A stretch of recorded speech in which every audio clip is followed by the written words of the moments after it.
And third and final evidence, he has a real and true representative and symbolic claw-slashing side unlike the lion. Exactly like Marvel's Wolverine, for example. Yes, now I'm gonna give you two examples of comparison for the tiger. That's to say Marvel's Wolverine, which I just mentioned, and the bikers. For all the Marvel fans, you know how much is Wolverine aggressive, enraged, tough, and slashing with his adamantium claws, right? Well, a tiger also fit all these descriptions, and certainly not a lion. And for the bikers, well, you also know how is a biker tough, right? And yes, they sometimes also use tough, aggressive, severe, etc. animals as symbols exactly like their skull symbols. Like the bull, for example, we just need to think about the Ralph Breaks the Internet movie. So yes, it doesn't only mean that a tiger is as tough as a biker, it also means that just like the bull, he really and truly would be representative among a biker gang. Certainly not a lion. Conclusion?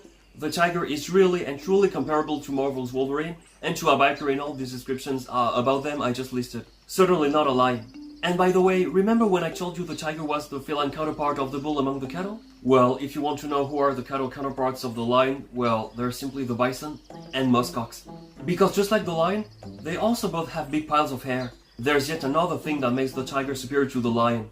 The simple fact that he's more mystical than the lion.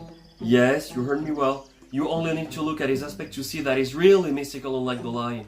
Afterwards, it's not so surprising like the tigers live in Asia. Because yes, like everyone knows, if there's one word that describes this continent is the mysticism.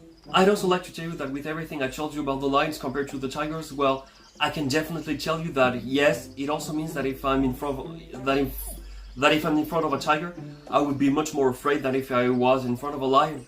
Because in front of a lion, I would sure be scared, afraid and intimidated, but it'll be only because I'll know I won't be able to do anything against him and so that I'll be doomed.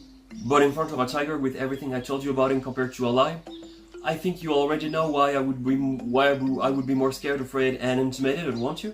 Because obviously, in addition of knowing that I won't be able to do anything against him and so that I'll be doomed with him too, there will also be his representative aggressiveness, severity, claw-slashing side, etc.